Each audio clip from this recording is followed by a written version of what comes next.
आपण BA प्रथम वर्ष सत्र पहिले एस.एल. मराठी या द्वितीय भाषा मराठी अक्षर लेणी पेपर पहिला या अभ्यासपत्रिकेला आपण सुरुवात केलेली आहे। या अभ्यासपत्रिकेमध्ये गद्य विभाग, पद्य विभाग आणि उपयोजित मराठी या 3 विभागामध्ये पहिल्या सत्राचा अभ्यासक्रम विभागला गेलेला आहे। या 3 विभागापैकी आपण गद्य विभागाला आपण सुरुवात केलेली आहे। गद्य विभागातील आपण आता 4थ्या पाठाला आपण सुरुवात केलेली आहे।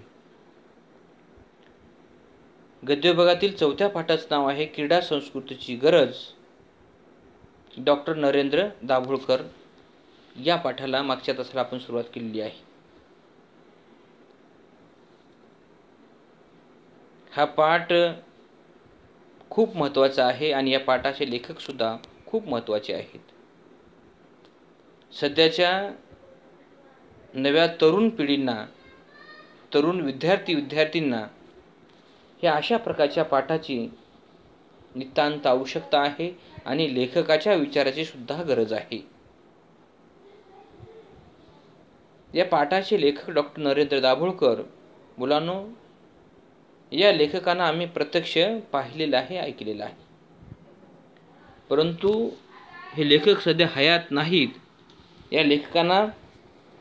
या लेखकाचे प्रत्यक्ष विचार तुम्हाला ऐकता येणार नाहीत, परंतु अभ्यासक्रमाच्या माध्यमातून तरी लेखक तुम्हाला समजले पाहिजेत, लेखक तुम्हाला कळाले पाहिजेत, म्हणून अभ्यासक्रमामध्ये हा पाठ नेमलेला आहे।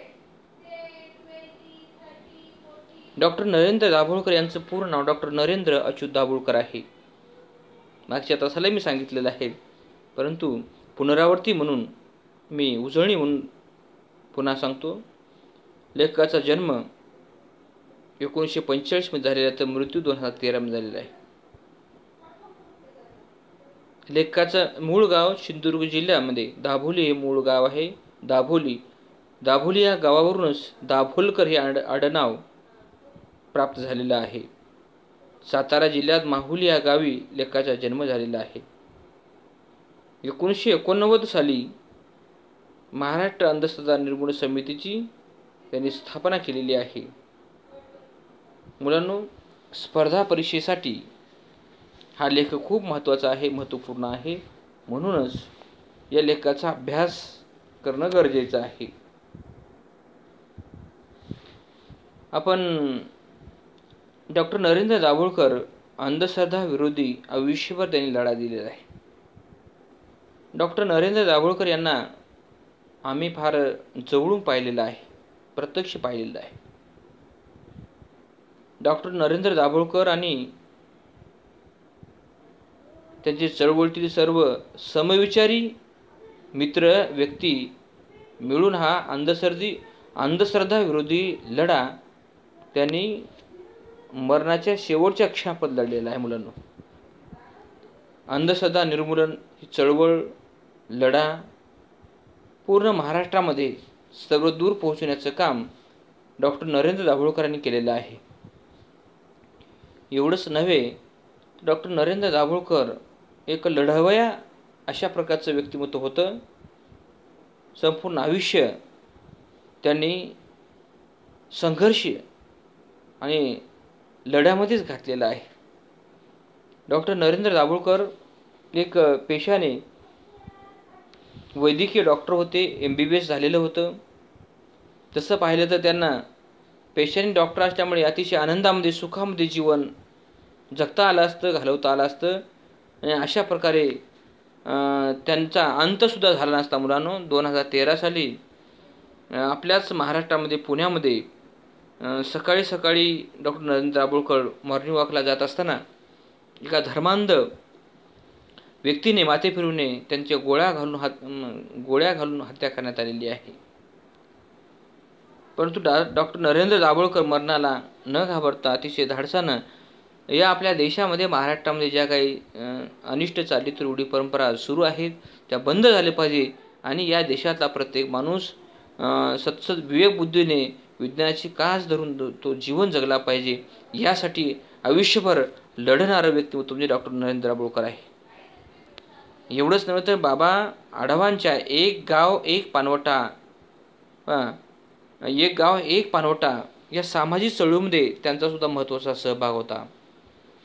मुलांनो, स्पर्धा परीक्षेमध्ये अशा प्रकारचे वेगळे प्रश्न येतात. एक गाव एक पानवटा ही चळवळ पहिल्यांदा कुणी सुरू केलेली आहे? एक गाव एक पानवटा या चळवळीचे जनक कोण आहेत? अशा प्रकारचे प्रश्न येतात. तेव्हा एक गाव एक पानवटा या चळवळीचे जनक बाबा आढावा आहेत. साने गुरुजींनी मुलांनो एक साप्ताहिक सुरू केलेलं आहे. मुलांनो, साने गुरुजींनी एक साप्ताहिक सुरू केलेलं आहे. त्या साप्ताहिकचं नाव आहे साधना. पहिल्यांदा साधना हे साप्ताहिक कोणी सुरू केलं असेल तर साने गुरुजींनी सुरू केलेलं आहे. साने गुरुच्या साधना साप्ताहिकाचे 2006 पासून ते मृत्यूपर्यंत नरेंद्र दाभोळकर हे संपादक होते. आता हा जो साधना अंक आहे, साने गुरुजी हे स्पर्धा परीक्षेला प्रश्न येतात मुलांनो. साधना या साप्ताहिकाचे पहिले व्यक्ती कोण आहेत किंवा साधना हे साप्ताहिक पहिल्यांदा कोणी सुरू केलेलं आहे? साने गुरुजींनी सुरू केले. साधना हे साप्ताहिक आहे, पाक्षिक आहे का मासिक आहे? असे प्रश्न हे परीक्षेमध्ये येतात मुलांनो. म्हणून साधना हे साप्ताहिक पहिल्यांदा साने गुरुजींनी सुरू केलेलं आहे आणि या साधना साप्ताहिक संपादकत्व 2006 पासून ते मृत्यूपर्यंत डॉक्टर नरेंद्र दाभोळकर यांच्याकडे ती जबाबदारी होती. डॉक्टर नरेंद्र दाभोळकर पेशाने व्यवसायाने वैद्यकीय डॉक्टरच नव्हते, तर अंधश्रद्धा विरुद्ध लढे आयुष्यभर त्यांनी उभारलेले आहेत, पचवलेले आहेत, पाहिलेले आहेत. एवढंच नव्हे तर सार्वजनिक सामाजिक चळवळीमध्ये त्याचं महत्त्वाचं योगदान राहिलेलं आहे. आणि त्याशिवाय डॉक्टर नरेंद्र दाभोळकर राष्ट्रीय आंतरराष्ट्रीय स्तरावरचे ते उत्तम कबड्डीपटू आहेत. म्हणूनच त्यांनी अशा प्रकारचा पाठ लिहिलेल्या मुलांनो, क्रीडा संस्कृतीची गरज खरंच सध्याच्या तरुणांना नागरिकांना क्रीडा संस्कृतीची गरज वाटते का? गरज किती महत्त्वाची आहे यासाठी डॉक्टर नरेंद्र दाभोळकरांनी हे सगळं आपला देश आपलं राज्य त्यांनी जवळून पाहिलेलं आहे. सध्याची संस्कृती कोणत्या दिशेने वाटचाल करत आहे, कोणत्या दिशेने जात आहे, कोणत्या दिशेने जगताना त्यांनी पाहिलेलं आहे.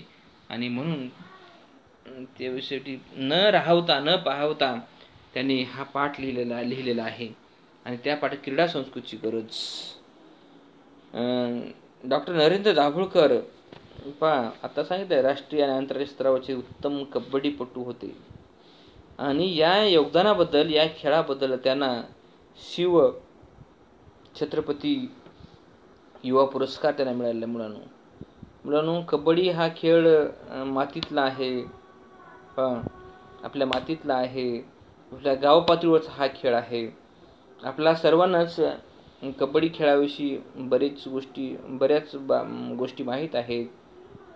कबड्डी हा खेळ सर्वांना माहीत आहे, ज्ञात आहे, तरी हा खेळ खेळला जात नाही मुलांनो. हा मातीतला खेळ आहे, हा गाव पातळीवरचा खेळ आहे. अशा प्रकारचा मातीतला गाव पातळीवरचा खेळ डॉक्टर नरेंद्र दाभोळकर यांनी विद्यार्थी दशेमध्ये राष्ट्रीय आंतरराष्ट्रीय स्तरावर तो खेळ खेळण्याचं काम केलेलं आहे, तो खेळ घेऊन जाण्याचा त्यांनी प्रयत्न केलेला आहे. या सर्व कबड्डीसारख्या मातीतल्या गाव पातळीवरच्या खेळाला डॉक्टर नरेंद्र दाभोळकर यांनी राष्ट्रीय आंतरराष्ट्रीय स्तरावर घेऊन जाण्याचं काम केल्याबद्दल ओळख निर्माण करून दिल्याबद्दल त्यांना महाराष्ट्र शासनातर्फे शिव छत्रपती युवा पुरस्कार मिळालेला आहे. डॉक्टर नरेंद्र दाभोळकर यांना अनिसच्या कार्याबद्दल अनेक पुरस्कार मिळालेले आहेत मुलांनो, अनेक पुरस्कार आपल्या राज्यातले मिळाले, देशातले मिळाले, बाहेरच्या देशातले सुद्धा अनेक. अनिस म्हणजे अंधश्रद्धा निर्मूलन आणि डॉक्टर नरेंद्र दाभोळकर यांना त्यांचं खूप मोठं काम आहे मुलांनो. डॉक्टर नरेंद्र दाभोळकर आपण आपला संसार, कुटुंब किंवा आपला व्यवसाय यामध्ये गुंतून न पडता, स्वतःला बांधून न घेता, डॉक्टर नरेंद्र दाभोळकर हे पूर्ण महाराष्ट्र हे माझं कुटुंब आहे, महाराष्ट्र हे माझं कुटुंब आहे, संपूर्ण समाज हे माझं दैवत आहे, आणि या विचाराने, ध्येयाने झपाटलेलं व्यक्तिमत्व डॉक्टर नरेंद्र दाभोळकर होते. आणि मुलांनो, डॉक्टर नरेंद्र दाभोळकर यांच्या प्रयत्नामुळेच महाराष्ट्र सरकारला त्यांच्या मरणानंतर तरी अनिसचा कायदा हा विधेयक पारित करावं लागलेलं आहे मुलांनो. कोणामुळे करावं लागलेलं आहे? फक्त डॉक्टर नरेंद्र दाभोळकर यांनी संपूर्ण महाराष्ट्र, संपूर्ण आयुष्य अंधश्रद्धा निर्मूलनाच्या बाबतीमध्ये जादूटोणा विरोधी सगळं काम केल्यामुळे त्यांची दखल मिळून त्यांचा जेव्हा 2013 साली अंत झालेला आहे, आणि दुसऱ्याच वर्षी महाराष्ट्र सरकारला आणि अंधश्रद्धा निर्मूलनाचा कायदा करावा लागलेला आहे, म्हणून विधेयक पास करावा लागलेला आहे. अंधश्रद्धा निर्मूलनाचा कायदा तयार करण्यामध्ये एक महत्त्वाचं काम म्हणजे डॉक्टर नरेंद्र दाभोळकरांचं आहे मुलांनो. आणि एवढंच नव्हे तर डॉक्टर नरेंद्र दाभोळकर यांना भारत सरकारचा पद्मश्री मरणोत्तर पुरस्कार मिळालेला आहे. भारत सरकारचा पद्मश्री मरणोत्तर पुरस्कार मिळालेला आहे मुलांनो. हा इतका मोठा पुरस्कार, पद्मश्री हा पुरस्कार, जर डॉक्टर नरेंद्र दाभोळकर जिवंत असताना जर मिळाला असता तर आणखीन त्यांना खूप आनंद झाला असता, आणखीन त्यांच्या कार्याला बळ मिळालं असतं, एक समाधान वाटलं असतं मुलांनो. आपल्या देशामध्ये माणसं जिवंत असताना मोठी होत नाहीत, मोठी वाटत नाहीत. माणसं मेल्यानंतर, मरण पावल्यानंतर ती मोठी होतात, मोठी वाटतात. मग नंतर मरणोत्तर भारतरत्न, मरणोत्तर पद्मश्री, मरणोत्तर पद्मविभूषण, हे अशा प्रकारचे पुरस्कार भारतामध्ये दिले जातात मुलांनो. जोपर्यंत माणूस जिवंत आहे, हयात आहे, तेव्हा माणसाला सन्मान दिलं पाहिजे, तेव्हा माणसाचं मोठेपण कौतुक केलं पाहिजे आणि त्याची नोंदसुद्धा घेतली पाहिजे. पण असं होताना दिसत नाही. खेदानं सांगावं लागतं मुलांनो की असं आपल्या भारतामध्ये, आपल्या देशामध्ये असं होताना दिसत नाही.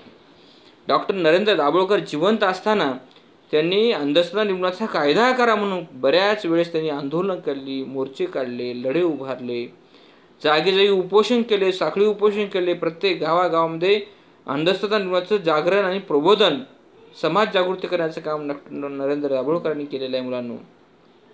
त्यांनी घर पाहिलेलं नाही, संसार पाहिलेलं नाही, मुलं पाहिलेलं नाही, काही पाहिलेलं नाही मुलांनो. संपूर्ण आयुष्य हा व्यक्ती समाजाच्या सेवेसाठी, समाजाच्या उद्बोधनासाठी, समाजाच्या उत्थानासाठी, समाज जागृतीसाठी हा व्यक्ती संपूर्ण आयुष्य घातलेलं आहे. आणि शेवटी एका माथे फिरूने त्यांना गोळ्या घालून मारून टाकलेल्या आहे मुलांनो. डॉक्टर नरेंद्र दाभोळकर असतानाच जर हा कायदा जर तयार केला असता तर नरेंद्र दाभोळकरांना खूप आनंद झाला असता. आणखी हा माणूस 4 पावलं पुढे वाटचाल केली असती. आणखी तो आपल्या राज्याचा, आपल्या देशाचा सर्वांगीण विकास कसा जाईल, लोकांना कसं शहाणं करता येईल, लोकांना कसं हुशार करता येईल, अशा पद्धतीने विचार केला असता. पण तसं झालेलं नाही. डॉक्टर नरेंद्र दाभोळकर यांचा माथी फिरवणे, खून केल्याबद्दल, हत्या केल्यानंतर त्यांना भारत सरकारचा पद्मश्री मरणोत्तर पुरस्कार मिळालेला आहे. आणि त्यांनीच जो लढा आयुष्यभर उभारलेला होता अंधश्रद्धेच्या बाबतीमध्ये, तो कायदासुद्धा सरकारने तयार करावा. कायदा तयार करण्यास डॉक्टर नरेंद्र दाभोळकरांनी इतकं प्रचंड, इतकी तीव्र चळवळ उभारली होती की सरकारला अंधश्रद्धा निर्मूलनाचा कायदा तयार केल्याशिवाय पर्याय नव्हता. अशा प्रकारचं काम, मूलभूत आणि मूलगामी अशा प्रकारचं काम डॉक्टर नरेंद्र दाभोळकर यांचं होतं. डॉक्टर नरेंद्र दाभोळकर यांनी मुलांनो नुसतं चळवळीचं काम, लढे आंदोलनेच ते उभारले नाहीत मुलांनो. त्यांना माहीत होतं कदाचित की अशा प्रकारचे लढे, आंदोलनं, चळवळी काही काळानंतर त्या मिटून जातात, नाहीशा होतात. त्यांनी जे चळवळीचं जे काम होतं, चळवळीचं जे कार्य होतं, त्या चळवळीच्या कार्याचं त्यांनी रूपांतर पुस्तकामध्ये रूपाने केलेलं मुलांनो. लेखन रूप त्यांनी लिहून ठेवले आहेत. म्हणून डॉक्टर नरेंद्र दाभोळकर एक चांगले लेखक होते आणि त्यांनी अनेक पुस्तकं प्रकाशित केले. पण त्यांचे लिहिण्याचं जे व्हिजन होतं, जी भूमिका होती, ती अंधश्रद्धा निर्मूलन हीच भूमिका होती. म्हणून भूमिका घेऊन भूमिकानिष्ठ जीवन जगणारं व्यक्तिमत्व म्हणजे डॉक्टर नरेंद्र दाभोळकर होते. त्यांनी अनेक पुस्तकं लिहिली आहेत. त्यामध्ये पहिलं पुस्तक आहे अंधश्रद्धा प्रश्नचिन्ह आणि पूर्णविराम. पहा, अंधश्रद्धेमध्ये अनेक प्रश्नचिन्ह आहेत. आपल्या देशामध्ये फक्त प्रश्न विचारले जातात, प्रश्न उभे केले जातात, प्रश्न मांडले जातात, पण ते प्रश्न सोडवण्यासाठी कुणीच पुढे येत नाही, कोणी प्रयत्नसुद्धा करत नाही, कोणी धाडससुद्धा करत नाही. म्हणून अशा स्वरूपाचे त्यांनी चळवळीमध्ये काम करत असताना त्यांनी जे पाहिलं, जे जगलं, जे अनुभवलं, जे वाटलं, ते त्यांनी लेखणीच्या मध्ये लिहिलेलं आहे मुलांनो. आणि त्याचीच निर्मिती ही साहित्य संपदा आहे. त्यामधलं पहिलं पुस्तक आहे अंधश्रद्धा प्रश्न चिन्ह आणि पूर्णविराम. त्यानंतर अंधश्रद्धा विनाशाय दुसरं पुस्तक आहे अंधश्रद्धा विनाशाय. पहा, तिसरं आहे ऐसे कैसे झाले भोंदू. पहा, डॉक्टर नरेंद्र दाभोळकर. त्यानंतर झपाटले ते जाणते पण, हे सहसंपादित आहे. त्यानंतर ठरलं डोळस व्हायचं. अरे वा. त्यानंतर तिमिरातून तेजीकडे म्हणजे अंधारातून प्रकाशाकडे, अशा पद्धतीने. त्यानंतर प्रश्न मनाचे सहलेख सोबत आहेत. त्यात भ्रम आणि निराश मती भानामती सहलेखक आहेत. त्यानंतर विचार कराल, अशा प्रकारची त्यांनी पुस्तकं लिहिलेली आहेत.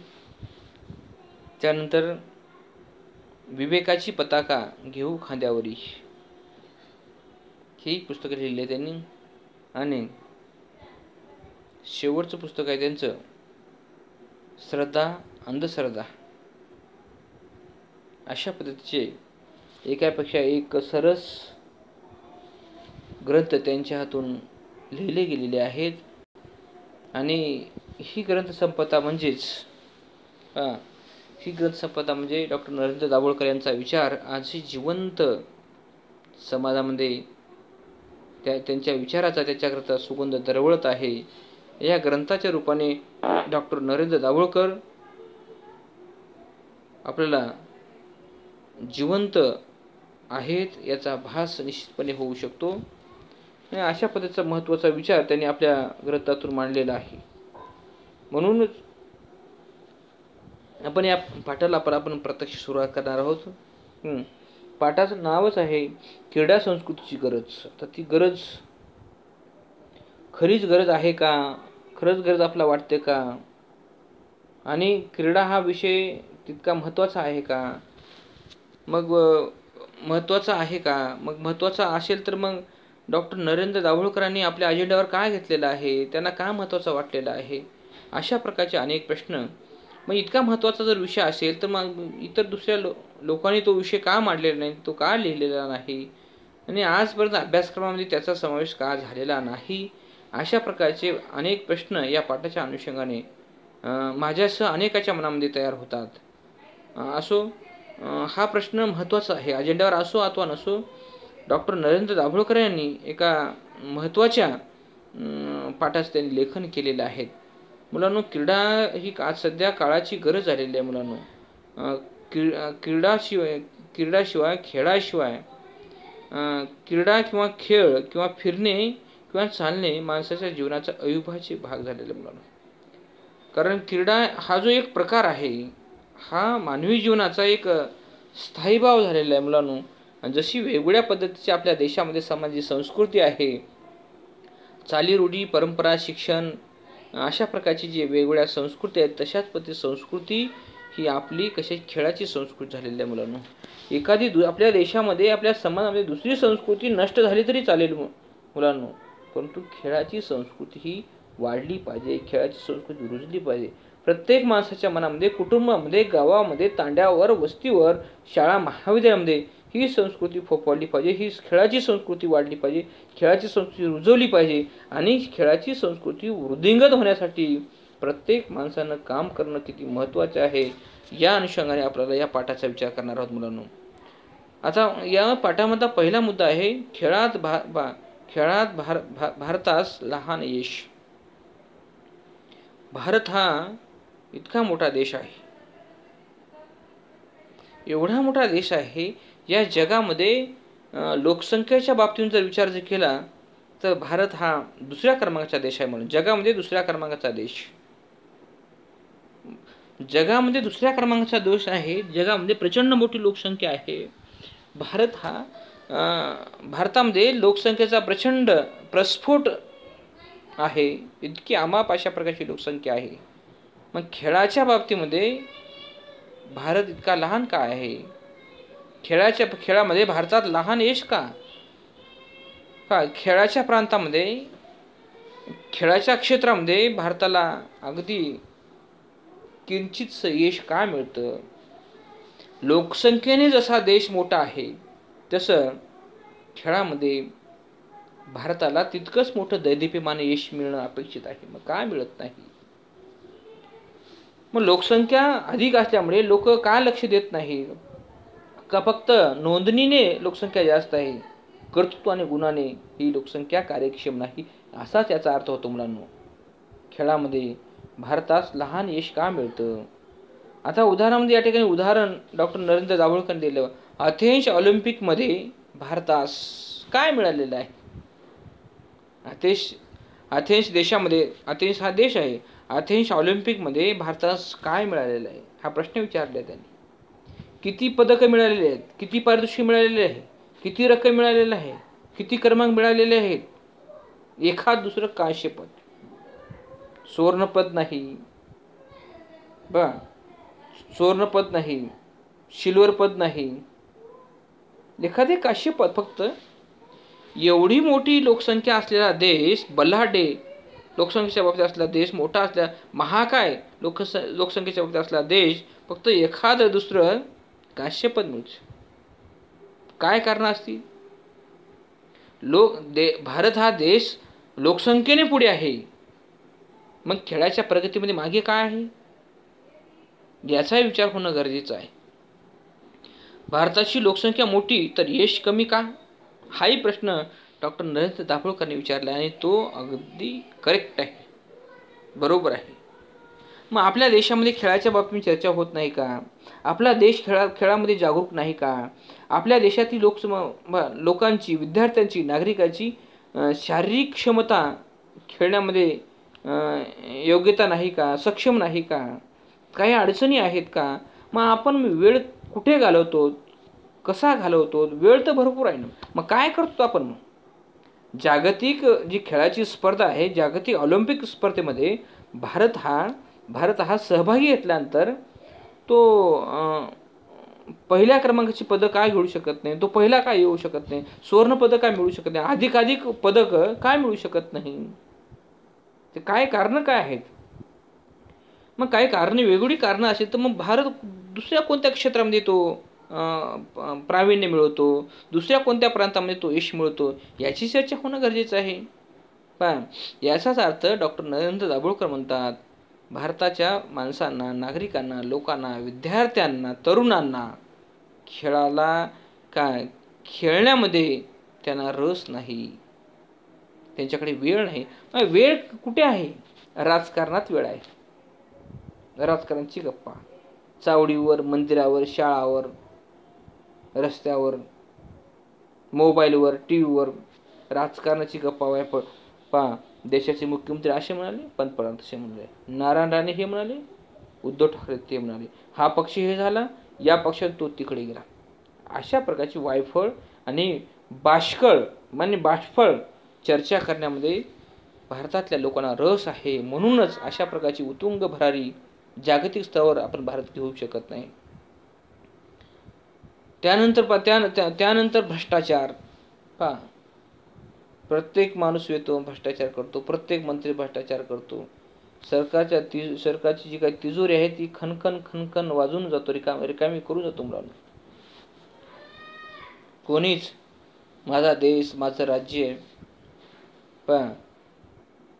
मोठं झालं पाहिजे, सर्वांगीण विकास झाला पाहिजे, प्रगती झाली याचा विचार करू नये. फक्त स्वतःची प्रगती झाली पाहिजे, स्वतःचं पोट भरलं पाहिजे, भले लिटर अशी ढेरी निघाली पाहिजे, भौतिक संपदा निर्माण झाली पाहिजे, ही अशा प्रकारची चर्चा रंगत असते देशामध्ये. पैसा कोणी किती कमवला, कसा कमवायचा, कोणत्या मार्गाने करायचा, काळा पैसा कसा हे करायचा, वा मार्गाने पैसा कसा, अशा प्रकारची चर्चा वेगळ्या पद्धतीने तयार होत असते मुलांनो.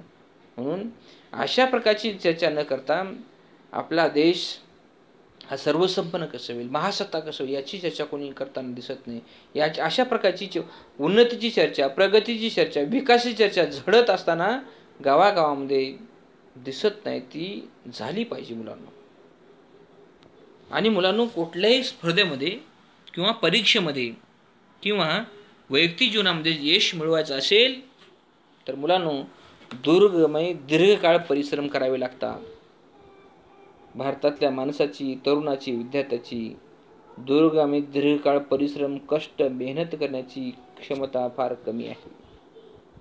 आजच्या विद्यार्थ्याला, तरुणाला वाटतं मी काहीच न करता मी परीक्षा पास झाली पाहिजे, काहीच न करता विद्यापीठाच्या गुणवत्ता यादीमध्ये आलं पाहिजे, विद्यापीठात मेरिट आलं पाहिजे, काहीच न करता, अभ्यास न करता मी 10वी बोर्डाच्या परीक्षेत पास झालं पाहिजे, आणि एवढंच नव्हे तर गुणवत्ता यादीमध्ये मेरिटमध्ये सुद्धा आलं पाहिजे.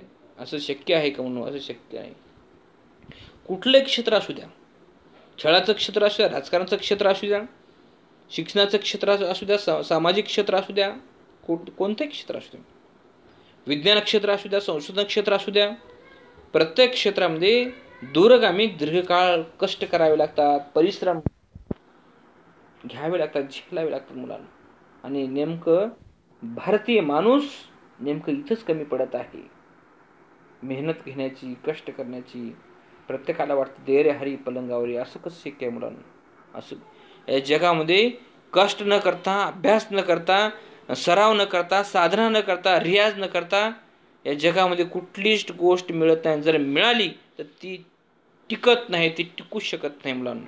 जर आपल्याला चिरकाल जर आनंद घ्यायचा असेल, मिळवायचा असेल तर मेहनतीशिवाय, परिश्रमाशिवाय पर्याय नाही. आता तुम्ही किती मेहनत करत आहात, किती अभ्यास करत आहात, किती वाचन करत आहात मुलांनो, तुम्हाला माहीत आहे. तर मी दररोज कशा पद्धतीने परिश्रम घेत आहे मुलांनो. माझा उद्देश एकच आहे, माझ्या महाविद्यालयाचे विद्यार्थी प्रगती केली पाहिजेत. माझ्या महाविद्यालयाचे विद्यार्थी कुठे कमी नाही पडले पाहिजेत. माझ्या महाविद्यालयाचे विद्यार्थी उत्तुंगाशी भरारी घेतली पाहिजे, शिक्षण क्षेत्रात भरारी घेतली पाहिजे. प्रत्येक क्षेत्रामध्ये ज्ञानाच्या कक्षा त्यांच्या रुंदावल्या पाहिजेत. अशा प्रकारचा विचार या दिशेने वाटचाल करणं गरजेचं आहे. म्हणून खेळात भारत लहान यश. जसं खेळाचं आहे तसं मुलांनो, तसंच महाविद्यालयाचं आहे, शाळेचं आहे. तसं म्हणजे शिक्षण क्षेत्रामध्ये माझ्या महाविद्यालयाचे विद्यार्थी कुठे कमी पडतात, माझ्या महाविद्यालयाचे विद्यार्थी पास का होत नाहीत, माझ्या महाविद्यालयाचे विद्यार्थी मेरिटमध्ये काय येत नाहीत, माझ्या महाविद्यालयाचे विद्यार्थी विद्यापीठाच्या गुणवत्ता यादीमध्ये काय येत नाहीत, काय करणं आहे ते कारण तुम्हाला सुद्धा माहीत आहेत मुलांनो. जसं मी प्रश्न विचारलेला आहे त्या प्रश्नाचं उत्तर तुम्हाला माहीत आहे, मला माहीत नाही. म्हणून तुम्ही कुठेतरी कमी पडत आहात. म्हणून तुम्ही महाविद्यालयात प्रथम येत नाही, महाविद्यालयात प्रथम येत नाही, महाविद्यालयामध्ये प्रथम श्रेणीमध्ये उत्तीर्ण होत नाही, महाविद्यालयामध्ये डिस्टिंक्शन येत नाही, विद्यापीठाच्या डिस्टिंक्शन येत नाही, विद्यापीठाच्या गुणवत्ता मेरिटमध्ये यादीत येऊ शकत नाही, MPSC पास होत नाही, UPSC पास होत नाही. या सर्व गोष्टी जर मिळवायच्या असतील मुलांनो, श्रम घेतल्याशिवाय पर्याय नाही, अभ्यास कष्ट केल्याशिवाय पर्याय नाही. आणि अशा पद्धतीची मांडणी या खेळाच्या अनुषंगाने, क्रीडा संस्कृतीच्या अनुषंगाने लेखाने मांडलेली आहे. बाकीचा घटक उद्या पाहू.